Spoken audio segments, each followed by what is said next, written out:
खबर रोहतास जिला से है, जहां रोहतास के अकबरपुर में कल शाम जन अधिकार पार्टी के राष्ट्रीय अध्यक्ष पूर्व सांसद पप्पू यादव पहुंचे। उन्होंने एक वनवासी महिला की दुष्कर्म के बाद हत्या मामले में पीड़ित परिजनों से मुलाकात की। इस दौरान उन्होंने प्रदेश में चल रहे राजनीतिक हलचल पर बयान देते हुए कहा कि जिस तरह से रामचरितमानस और करबला को लेकर राजद तथा जदयू के लोग बेवजह बहस कर रहे हैं, यह कोई मुद्दा नहीं है। यह बीजेपी का एजेंडा है और भाजपा के एजेंडा को किसी न किसी रूप में यह लोग बढ़ावा दे रहे हैं। उन्होंने अकबरपुर में कहा कि अब वक्त आ गया है कि ऐसा कानून बनना चाहिए जिससे धार्मिक मामला में उन्माद फैलाने वालों पर कार्रवाई की जा सके। साथ ही ऐसे नेता जो धर्म को जोड़कर भड़काऊ बयान देते हैं, उन लोगों को चुनाव लड़ने पर रोक लगनी चाहिए। उन्होंने कहा कि दुनिया का कोई भी धार्मिक ग्रंथ संत महात्मा जीवन जीने की कला सिखाते हैं, वह नफरत नहीं फैलाते, इसलिए बेवजह ऐसे बयानों से बचने की जरूरत है। आज मुद्दा से भटकाने की कोशिश हो रही है। रामचरितमानस और करबला मुद्दा किसी नेता की निजी राय हो सकती है, लेकिन जनमानस को आहत करने की कोशिश नहीं होनी चाहिए। उन्होंने समाज में विद्वेष फैलाने वाले बड़बोल नेताओं को चुनाव लड़ने से वंचित किए जाने का कानून बनाने की मांग की है। बता दें कि पप्पू यादव रोहतास अकबरपुर पहुंचे, जहां उन्होंने पिछले दिनों एक जनजातीय महिला की हत्या के बाद उनके परिजनों से मुलाकात की एवं आर्थिक मदद भी पहुंचाई। इस दौरान जन अधिकार पार्टी के युवा मोर्चा के प्रदेश अध्यक्ष तोराब नियाजी सहित अन्य कार्यकर्ताओं ने उनका स्वागत किया। सुनिए क्या कुछ कह रहे Pappu Yadav. Perfection IAS, UPSE और BPSC फाउंडेशन क्लासेस के लिए समर्पित संस्थान। यहाँ आपको UPSE selected and interview appeared faculties द्वारा गाइड किया जाता है। Separate batches for Hindi and English medium. 65वीं और 64वीं BPSC एग्जाम में 69 और 107 रिजल्ट्स एवं 66वीं BPSC एग्जाम में 131 रिजल्ट्स हासिल किया है परफेक्शन IAS टीम ने। परफेक्शन IAS, कुमार टार, बोरिंग रोड, पटना। अभिषेक सिंह की हत्या हो। सर, मैं जानता हूँ छात्र अध्यक्ष थे प्रखंड के। लगातार मेरे लिए ये सबसे बड़ी घटना थी। मुझे लगा कि मुझे ये बेटी और लाठीचार्ज और राजपुरा की घटना, आपको पता होगा कि डिप्टी कलेक्टर के बेटे को डॉक्टर ने मारते मारते मार दिया नशा मुक्ति के लिए, मारते मारते मार दिया। स्वर्ण ज्वेलरी को कल गोली मार दिया परसों, आपको पता होगा बेगूसराय में। कल एक बेटी को डांस करने के लिए बेटी ने रोका, सुबह उसको जिंदा जलाने का प्रयास किया पेट्रोल छींट के। मैं इस बात को ऐसे मानिए, इसको आप सरकार को सिर्फ गाली मत दीजिए, समाज भी तो चाहती है मेरे जात का क्रिमिनल हीरो रहे।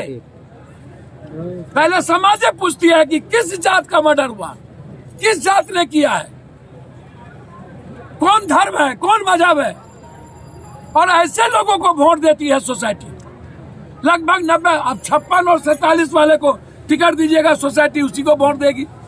अपराधी को तवज्जो कौन देता है, बालू माफिया को तवज्जो कौन देता है। सर, कारागार में विजेंदर मारे गए, न्याय मिल गई। चंद्रिका मारे गए, न्याय मिल गई। किसको न्याय मिला सर? यहाँ मुखिया मारा गया, पप्पू, न्याय मिल गया। क्या न्याय मिला सर? ये बालू माफिया, जमीन और शराब माफिया जब तक जिंदा रहेगा तब तक नेता लोगों की दुकान चलेगी।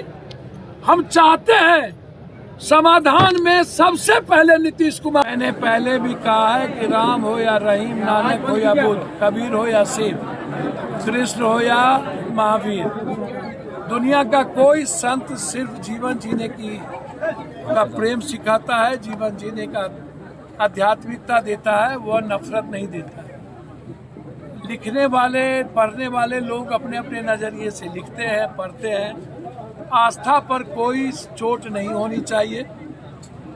जो जिसकी भूमिका और जिम्मेदारी है वो अपने कर्तव्यों का पालन करे। अपनी दुकान चलाने के लिए और बीजेपी के एजेंडे पर बहस नहीं करना चाहिए। मैं गलत मानता हूं, उसको इंटरप्रिटेशन अलग मैंने कई बार कह दिया है। मैंने अभी इसीलिए कहा कि ये मुद्दा नहीं है, मुद्दा है फोकट मुद्दा। अब ये मुद्दे खत्म हो गए। मुद्दा रामचरितमानस नहीं है, मुद्दा करबला नहीं है। वो किसी की निजी राय हो सकती है, जदयू हो, राजद हो, किसी भी व्यक्ति का, बीजेपी हो। अब वो कोई बीजेपी की बात करिएगा तो वो शुरू ही करता है दलित के गाली से, आदिवासी की गाली से, क्रिश्चियन को गाली से, कुरान शरीफ साहब तक को गाली देता है। सर, ऐसे लोग जो आस्था और भगवान के नाम पर नफरत पैदा करते हैं, उसको कानून बना देना चाहिए कि किसी भी तरह का चुनाव से उसको वंचित कर देना। सर आपके को किसी भी कीमत पर चुनाव से वंचित के साथ साथ संवैधानिक कोई भी सुविधा उसको भारत सरकार के द्वारा उन व्यक्ति को ना मिले जो जाति का नफरत पैदा करता है, जो भगवान के नाम पर नफरत पैदा करता है, जो किसी भी ग्रंथ गीता कुरान बाइबिल के नाम पर नफरत पैदा करता है, उसको सरकारी सुविधा से वंचित करना चाहिए और किसी भी तरह का पंचायती से लेकर एमपी तक के चुनाव से उसको बाहर कर देना।